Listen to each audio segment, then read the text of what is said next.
Welcome to the Mapped Out Money Podcast, where we help you understand finance and manage your money so you can get on with living your adventure. You're listening to episode number 44.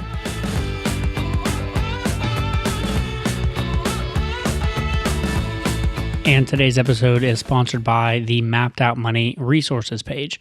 So if you go to mappedoutmoney.com/resources, that will give you a whole list of some of mine and Hannah's favorite podcasts, books, video, YouTubers, bloggers that we have liked to follow to improve ourselves, improve our money, and a lot of other things that we talk about on the show. And if you click through any of the links, specifically the Amazon links related to the books there, and you purchase something after clicking through the link, we will get some kickback. So it's a great way to support the show, and it means a lot to us. So check that out if you're interested, mappedoutmoney.com/resources. So admittedly, we are kind of titling today's podcast episode a little tongue-in-cheek, that all financial advice is wrong. Clickbait. We'll get to that in a little bit with a couple of fallacies that come into play as to why the vast majority of advice ends up being at least somewhat wrong. Yeah, these are two ideas that I've heard you talk about at different times related to different things. And I think once you hear them and understand what they're saying, I mean, I think a lot of us would say that it's common sense, but we don't always analyze things through the lens of these biases. Right. And this episode really is coming from a place of me being frustrated from seeing a lot of advice spewed out on the internet, right? On YouTube or in podcasts or on Twitter. And you read headlines of how I paid down X number of debt in Y number of years. How I quit my job and did this. And we've done that, right? How we quit our jobs, bought an RV, and traveled the country. The problem is a lot of the times in the story that follows, the advice is given in a way that says, this is what worked for me, so it's guaranteed to work for you. Because if I can do it, anyone can do it. And that's just not always accurate. So I guess with that being said, we can just kind of dive right into the first of these two biases and kind of how they affect us. But first, I need to go get that loaf of beautiful banana bread out of the oven. So give me one second. All right. Okay. Is the bread good? It looks really good. I have not made banana bread since, I haven't made much of anything since we've been out of the Airstream. But when I would make banana bread in the Airstream, it always, I don't know. Yeah, anyone who's listening that has a camper understands the pain of a oven in a camper. The bottom of Nothing our is bread ever would be cooked totally burned, and then the Yeah. middle would be raw, and I don't know. We still ate it, I'm not going to lie, but We're looking forward to this, though. But yeah, this one in the real oven, Solid. It's looking good. All right, are we ready? Yeah, we're ready. So the first bias is probably more familiar than the second. The first one is called survivorship bias. I'm just going to read the definition from Wikipedia, and then we can kind of get into it. So here's what Wikipedia says. Survivorship bias can lead to overly optimistic beliefs because failures are ignored, such as when companies that no longer exist are excluded from analyses of financial performance. It can also lead to the false belief that the successes in a group have some special property rather than just coincidence. This comes up a ton in a lot of different realms, but honestly, it comes up so much in finance and business. It is everywhere, and it is something that people have heard. Maybe they've heard the phrase, but like you said, I don't think that we are always reading it or always reading stories or hearing stories with survivorship bias as a filter the way we should be. When you say survivorship bias, the one that jumps out in my mind, just that I think of off the top of my head, is when people talk about quitting their jobs and then something outlandishly amazing happens. I hated my job, so I quit it with no plan of what I was going to do. I quit it with no money in the bank and no plan, and I ended up figuring out how to do this thing. You hear those kind of miracle stories or whatever, and I do think, I don't know, I think they can be really misleading, and that's something that we've talked about. We know people who have stories like that and had success that way, but if you're looking at something and you're going, okay, what gives me the best odds of success in whatever it is that I want to do? Is it going about it in that way? Like, I don't know, maybe not. And that was definitely like when we quit our jobs to do what we're doing right now.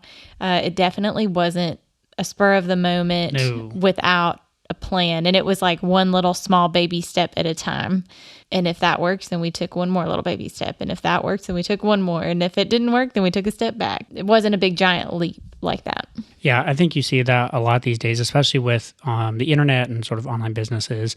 People see it everywhere. And that general idea is 100% accurate, because who is going to say, hey, I quit my job with no plan and no money, and it didn't work, right? Like I lost a house, or I moved back in with my parents, or I ended up having to go get another job a month later. Like, we don't hear the failure stories because those people don't have podcasts or YouTube channels or Instagram accounts. But at the same time, like our story isn't like I quit my job with no plan and then found the success unexpectedly. That's a much sexier story than you worked multiple jobs basically for years.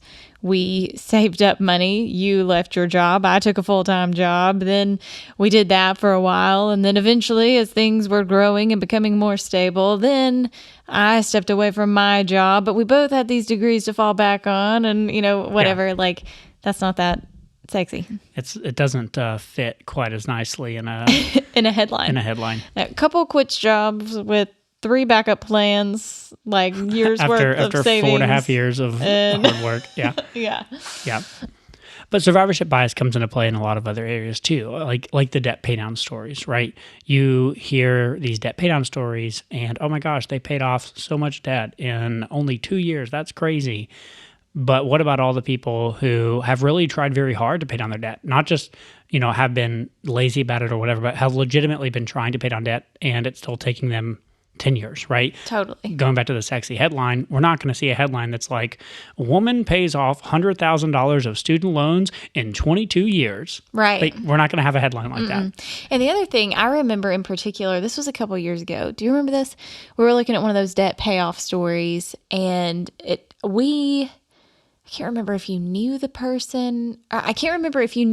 And so you knew that they had gotten an inheritance and that had been a big contributing factor. Slid it into the article. If that was slid in. I can't remember which scenario it was. I've seen a number of those where they'll slide it into the very end and be like, oh, and by the way, they got an inheritance of $75,000. And I'm not even taking away from those people. Like, you could still get $75,000 and choose to not use it in that way. Totally. And plenty of people do. So good on you if you choose to. The headline's just misleading. Right. Yeah. Exactly. And so if you're sitting there comparing yourself to the headline, yeah. So the other place this comes into play, it's actually the first time I ever heard about survivorship bias, is in investment performance. So things like mutual funds, especially, right? Or stock purchases or whatever. Like with a mutual fund, it's really bad about this. So if you're not familiar with the way a mutual fund or an ETF is structured, they're a bundle of stocks, right? And if someone like Vanguard or Fidelity or Schwab or BlackRock or any of these big brokers, what they can do is they can manipulate the data to not include failures. What? You can manipulate data? I don't think that's right. To make it seem like their aggregate mutual funds are performing better than they are in reality. So what they'll do is at the end of the year, they'll cut some of the worst performing mutual funds. They'll rebundle those assets into other mutual funds, or they'll cut them all together and reallocate things. And then they can run a report saying something like, all active mutual funds aggregate returns of X percentage. What they're not telling you about is all the mutual funds that had terrible returns that plenty of customers had their money in, that just got done away with before that report was run out. So survivorship bias comes into play a ton there, and you got to be very, very, very careful when you're looking at data that shows you the results, right? The other one that I think of there we've talked about this with the college that we went to. Like, Oh you my know, gosh, they'll like yes. show a degree program and they'll be like 100% employment rate. And then like, it'll be like an asterisk and you'll like go down and read and it's like, of the people who were actively pursuing a job and blah, blah, blah. And they have all these criteria. And so And it's basically, like, okay, what is actively pursuing a so job? how are you defining that? So basically anybody who doesn't get a job just wasn't actively looking. Like, yeah, there's... It gets real messy. Yep. Yeah. The real takeaway with this survivorship bias, we want to use it as a filter to listen to advice from someone and hear what worked for them, but recognize that we probably are only hearing from, or at least mostly hearing from, the survivors. And so we need to take their advice with a grain of salt, because what works for them may or may not work for you, because you might have a totally different set of circumstances, strengths and weaknesses, sort of unique context. And there's a great article from a very popular blog in the personal finance space called Of Dollars and Data, where he talks about sort of the same exact topic, but he's got this amazing little meme. I'll try to describe it as best I can. So imagine like a little stick man on a stage, like a motivational speaking stage, and he's got a bunch of money bags around him, and he's got a little speech bubble that says, "Never stop buying lottery tickets, no matter what anyone tells you. I failed again and again, but I never gave up. I took extra jobs, I poured the money into tickets, and here I am, proof that if you put in the time, it pays off."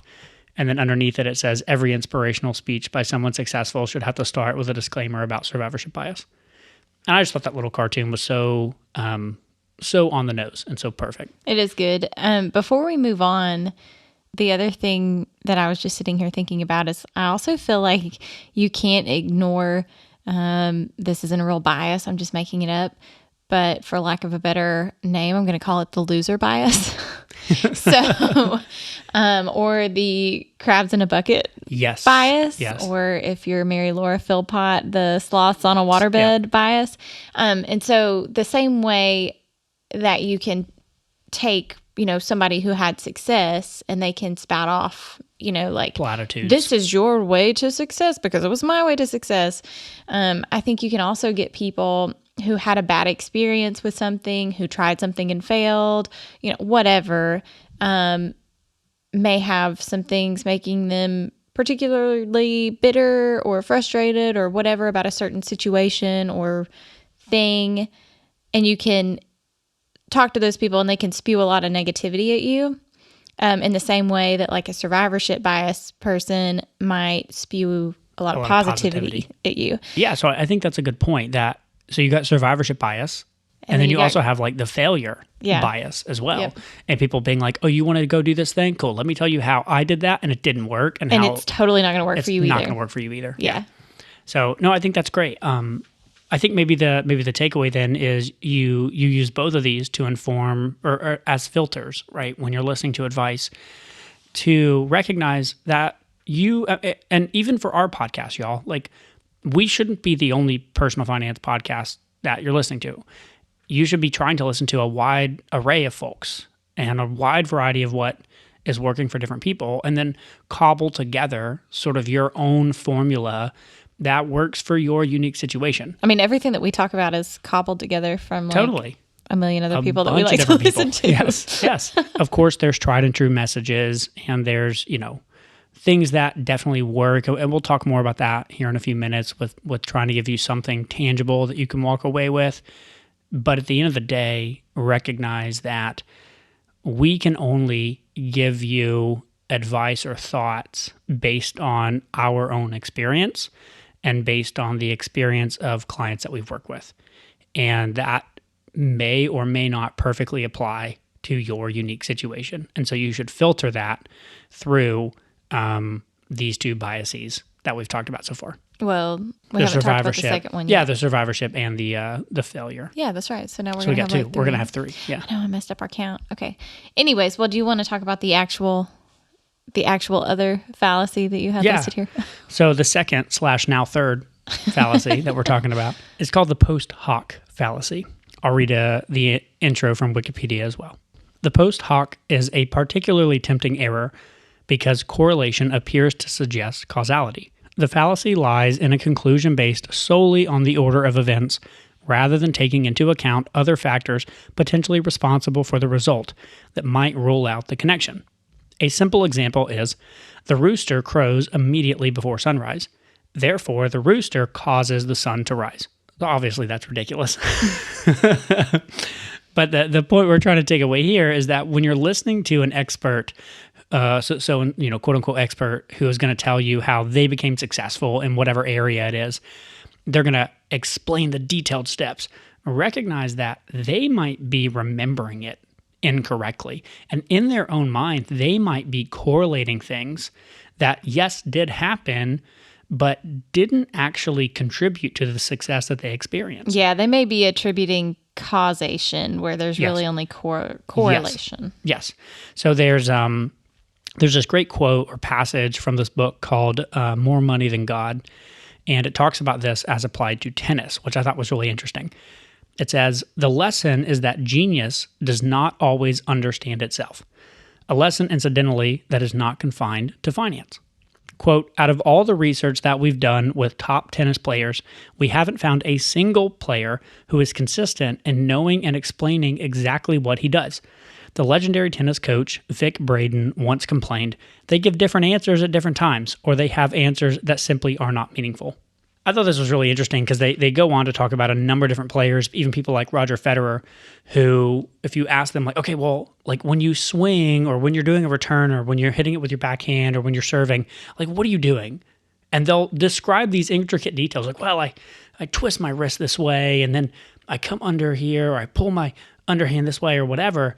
And then they will literally show them the footage on camera, and it's like, no, you didn't. You didn't do that. Yeah. You think you did that, but you didn't. So for me, when I first read about this, it was helpful in applying another filter to advice and recognizing that someone might be telling me how they think they found success, and it might be wrong. They might not even be doing it maliciously. They might truly believe that this thing that's correlated to their success is the reason, but they're wrong because of this fallacy. Yeah. And so what we're saying is not to like ignore everything that everybody says, but just to think about what everybody says and analyze it and make sure that you're filtering it through your own situation and your experiences, and that all of those things that you're taking from other people actually make sense for you. You don't want to take anyone, in my opinion, advice as the gospel. One example that comes to mind with this post hoc fallacy that could be controversial is... Ooh, it's a hot take. Hot take. Is the college degree. Okay. Right? So you have a lot of people these days, we would fall into this camp probably, that did go to college, got a degree, have found some level of success, but not in a field using their degree. And so they look back on college going like, man, that was potentially a waste. Right? And so looking back and saying that's ridiculous, college is a waste of money, I'm not even going to have my kids go to college. Right? Like I've seen that a lot. I literally, earlier today, Nat Eliason tweeted something like this, and it's blown up on Twitter. And really? It's people are fighting all over about it. Because a lot of people are saying, yeah, well, that's easy for you to say. You went to college, did get a degree, and who knows what you learned there and how that actually applied, and you probably did end up using it. You just don't even know how it ended up contributing to your success. And honestly, like, they both could be right. I don't know. You know, like, this is one of those things that's a lot of correlation. And depending on your viewpoint of the current state of colleges in America, you probably believe one thing or another. No, I didn't need that college degree to have the success. I could have done it without it, versus somebody else who would say, no, I absolutely needed it. It was amazing and super helpful. All that to say, ultimately, like, we don't know the answer. Yeah. Who knows? But this is the post hoc fallacy at work, and it's alive and well in that discussion for sure. Well, would that be post hoc or would that be survivorship? Because Nat Eliason, that's who you said it was, right? Yeah, him saying like, I got this degree, I don't use this degree, I shouldn't have gotten this degree because I could have been successful without it. That's kind of survivorship bias, isn't it? For sure. Because you're not hearing from the The people who didn't get the degree but still had the same level of success or whatever in that case. Or who have like struggled to find. Yep, who've really struggled to find the work, tried to start a business, tried to do something online. It didn't work out. Yeah, I think it's probably both, because it's probably the survivorship, but it's probably also the post hoc with Nat is not correlating his college degree to his success. Mm-hmm. And other people are. They're saying, no, what you learned in college absolutely is applicable, even though you're not using the degree technically for what it was. Okay, yeah, I gotcha. Yeah, they go hand in hand. Yep. It's kind of hard to separate them. The point is, you can't take it as gospel. Is really what it comes back to. Right? Mm-hmm. You got to filter this advice through something else and then try as best you can to take the good stuff, leave the bad stuff, and apply it to your own situation. Mm-hmm. Yeah, it's just like thinking through all the angles of things. Like even the other day, I was looking at that community college like right down the road from us, and just at their 2-year design, like graphic design program, and just kind of like thinking about it in the back of my head of like, is that something that would be helpful for me? Is that anything that I would be interested in doing? And part of me thinks that the majority of the value of that would just come from like a mindset boost for me.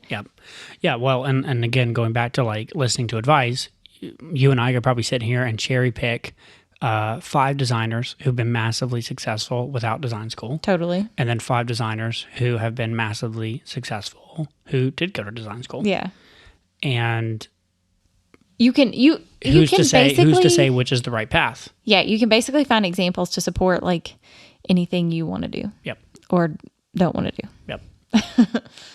So with that in mind, now that we've sort of talked through all these biases that affect us because we're human, and anytime you're listening to advice, you need to be aware that these things are at play. Let's try to give some advice on how we can use these and create some takeaways here. Something that people listening can say, great, okay, now I know these biases exist, but like, so what? What do I actually do with these? How can I apply this to my life? Yeah, so the first piece of actionable advice is to look for patterns. So like if you notice something that people that you admire and like to listen to and feel like they provide valuable advice, you keep hearing them say similar things, then maybe there's something to that. So like an example for us is you've got like Jocko Willink, and who else talks about getting up early? Oh gosh, a ton of people. Jocko Willink, Hugh Jackman.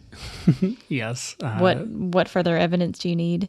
Yeah, I mean Tim Ferriss, all the guys sort of in that space for sure. Tim Kennedy, Order of Man, like YouTuber Matt D'Avella. Yeah, Matt D'Avella. Yeah. Lots of people that we both that really and I admire. Yeah. Yeah, we really admire. We like their content. We like what they're doing. They're doing things that we would like to be doing, and it's like, hey, all of these people are saying the same thing about getting up early, so maybe we should look into that. Maybe there's something to that. Yeah.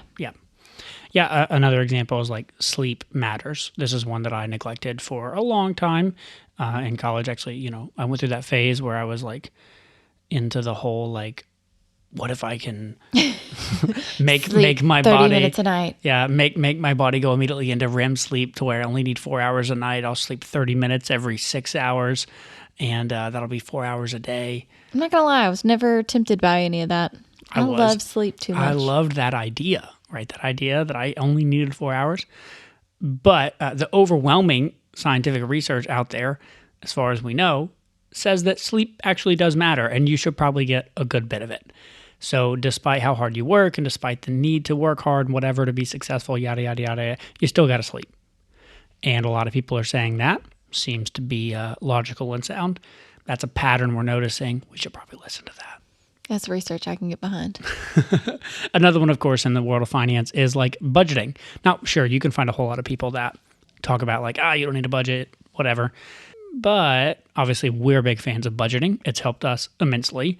A lot of people I look up to and respect are big fans of budgeting. And remember, again, like budgeting is just planning. It's just planning with your money. So like, hey, making a plan with your money, that's something smart that you should probably do. That's all budgeting is.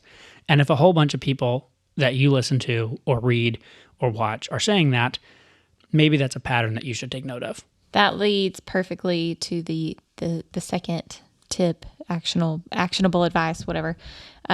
Look for statements that logically appear true. So like what you just said, making a plan with your money helps you use your money more efficiently. That's a logical statement. Yeah, seems pretty sound. Yeah. Another one here, obviously in finance, is very simple. To save money, you need to spend less money than you earn, not by some secret formula. So the third tip here is to look for frameworks or steps that you can tailor to yourself, not specific advice that is sort of blanket that everyone should follow. Mm-hmm. So as it is applied to finance, this is what you and I attempt to do. If you've listened to our podcast about our dream budget framework, right? We teach a 5-step framework. That's what we teach in our course and what we help coach our clients through. And it helps you build a budget that will help you live your dream life. And part of that is you have to define what all that means for you. You define your own milestones, and you define what your future vision is, and you define your own goals, and then you set your own budget based on your own income and where you live and what your kids are into and all your unique situation, and you tailor the whole framework to fit you. So it's a framework that can be applied, not this blanket step that, someone is saying, you need to do exactly this, need to hit this exact financial milestone at this point. And then once you do that, then you need to move on to this. Yes. Yeah. And then this one, and then this one, and then this one. If anyone is giving you that sort of blanket advice that everyone needs to hit these exact milestones in this exact order, in the exact same way, in the exact numbers, you should be wary of that. I think anytime you're given something that you can do without using your brain, I'd be wary. Yeah, that's probably what I'm saying? Yeah, that's probably a good piece of advice. So look for frameworks that you can tailor to yourself rather than specific hyper advice in that way. All right, number 4 is to look for simple solutions. I'm going to let you talk about this one because I cannot say whatever the person's All right, name is. so this is based on Occam's razor. This comes up a lot in science fiction and is talked about a lot by Tim Urban and a few other people I like to follow. Anyways, here's what it says from Wikipedia again. Occam's razor, or the principle of parsimony, I think is how you say that. Parsimony? Parsimony, yeah. Parsimony? Is that what you said? Oh my gosh. Parsimony. Y'all should see, you spell things weird ways and say things weird ways. When Nick writes out our grocery list, sometimes I have to call you. We were trying to write tortilla chips and I don't know what you wrote, but I couldn't even interpret it. It's the 5th thing on the list. What is this? Look, I don't even know that you had it starting with a T. Okay? I do numbers, not English. Parsimony. Okay. Tell us more about the parsimony. Principle of parsimony.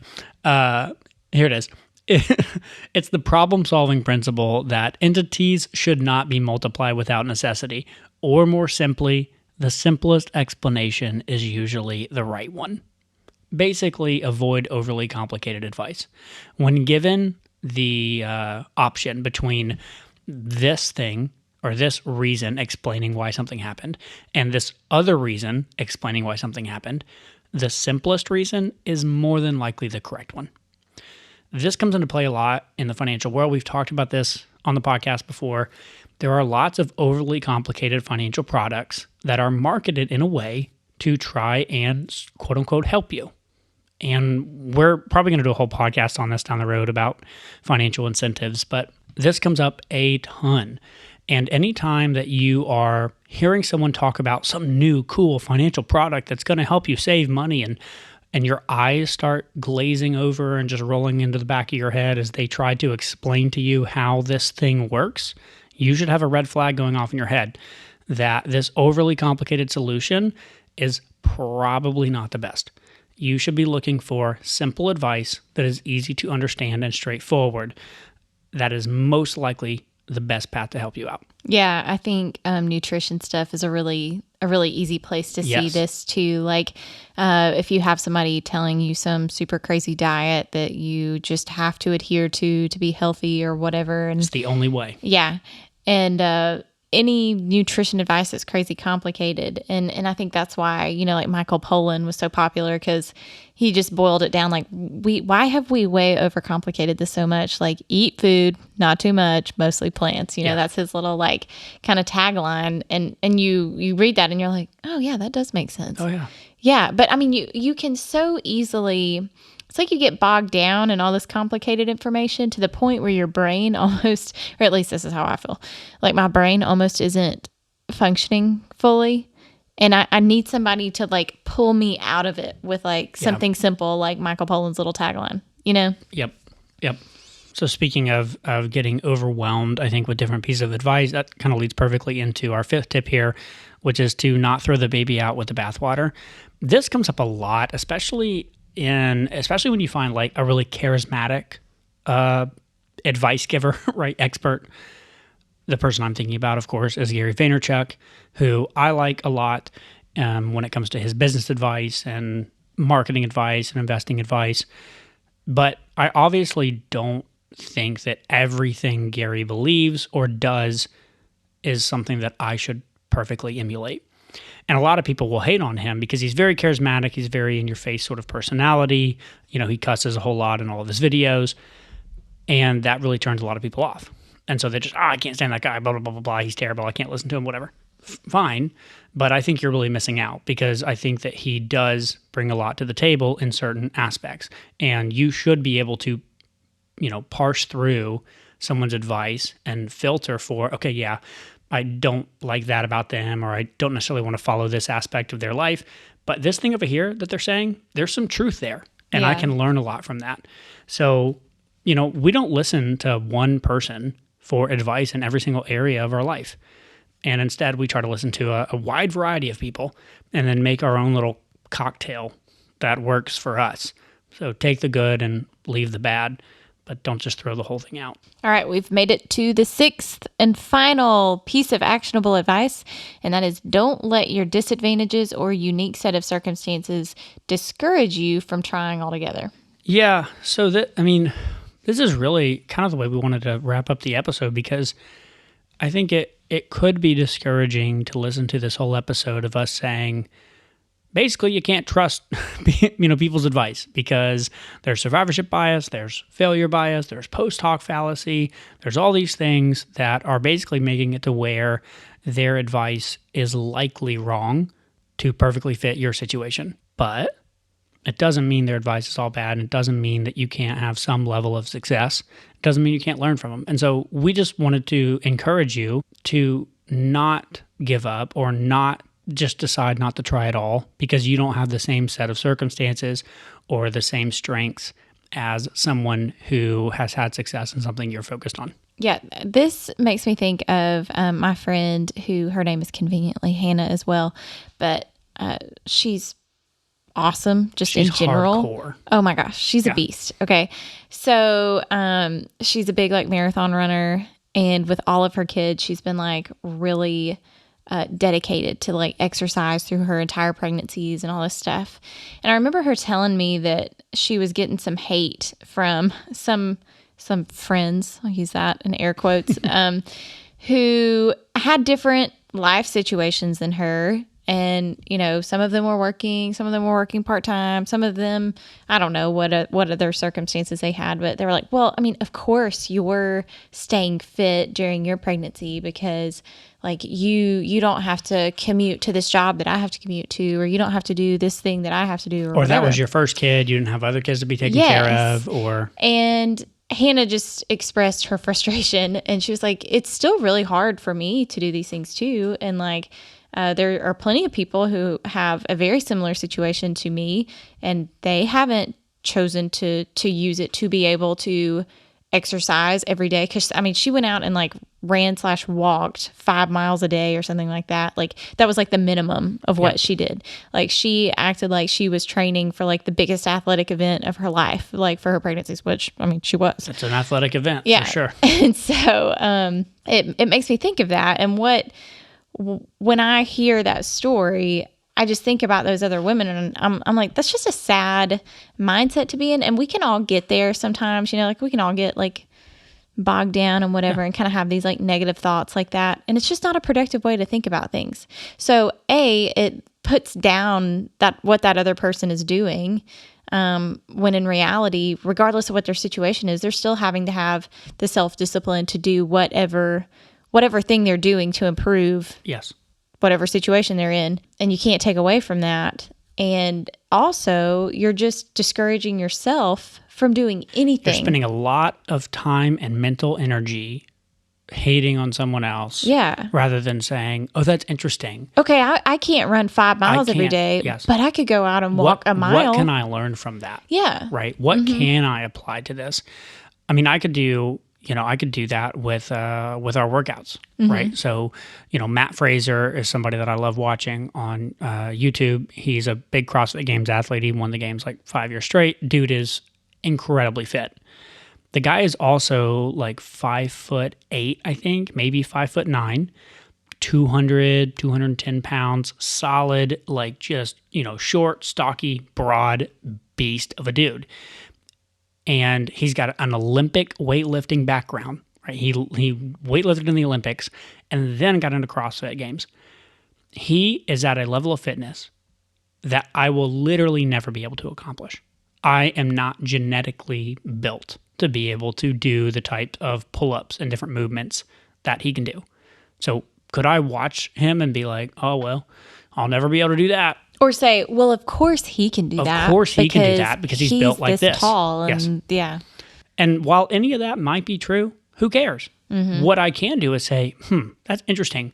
He still has had to work an insane amount and have a lot of self-discipline, and he's obviously trained very hard to do what he's done. What can I learn from that? Yeah.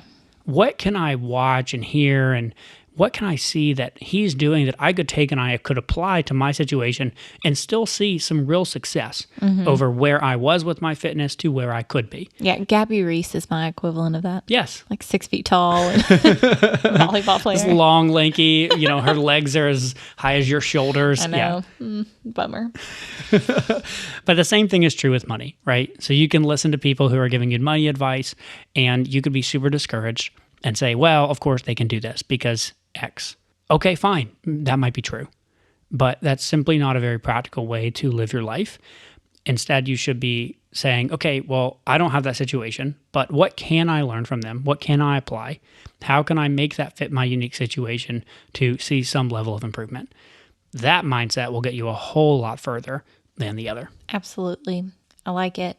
You know what else I like? What do you like? Stuff we like.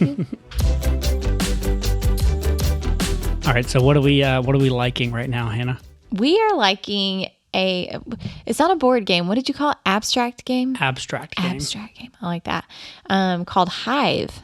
And one of your old engineering one of my work old work buddies recommended this to us. Shout out to Connor. Yeah, we started playing it the other night, and it was really fun. Super fun. You almost scared me away from it because you were like, it's kind of like chess. I think a YouTube video said that. I don't think I said that. Okay. Yeah, you probably would have been too smart to say that to me. But anyways, I heard that, and I was almost like, yeah, let's not play this. But we did, and it was fun. Yeah, it's super fun. So, obviously, just being me and Hannah, we have a lot of time with just me and Hannah. So this is a 2-person game. It's it kind of, honestly, I didn't like it at first. Like when Connor told me about it, I looked it up. I was like, it looked kind of... Really? Yeah, I thought it looked kind of lame. Didn't tell me that. And it's a game that's like, it's about insects. You're like trying to trap the queen bee, and you have like ants and... mosquitoes. We are so selling people on this. I don't know. It seemed really lame to me. It's like chess, but with insects. Well, it seemed really lame to me. But I trusted Connor. I got it off Amazon. We've played a couple times now. We really like it. So if you're looking for a 2-person, fun, strategic game, each game lasts, maybe 15 minutes? Yeah, 20 minutes? Quick. Yeah, it's super quick. At least when you're as bad at it as we are. So you can play through it pretty quick. But it's been fun. We've been playing over dinner. So if that sounds like something interesting to you, check it out. All right. You want to give us a quick summary? Yeah. So in summary, don't take advice and just apply it without thinking it through and without putting it through a filter. I like how you paused right there, though. Don't take advice. That's your summary. That's a summary. No, without putting Have a great it day, through a filter. Without putting it through a filter, right? So remember survivorship bias. Remember the post hoc fallacy. Remember the failure bias and how we're human. And remember that we made up the failure bias. It sounds good. And then just remember the quick 6 tips. So that is when you're taking advice from someone or listening to an expert, look for patterns across multiple people. Look for statements that appear to be logically true. Look for frameworks that you can tailor to your unique situation. Look for simple solutions. Don't throw the baby out with the bathwater, and don't let your own unique set of circumstances or disadvantages discourage you from trying altogether. You can absolutely improve over your current situation. That being said, thanks so much for listening. We really appreciate it, and we'll see you next week.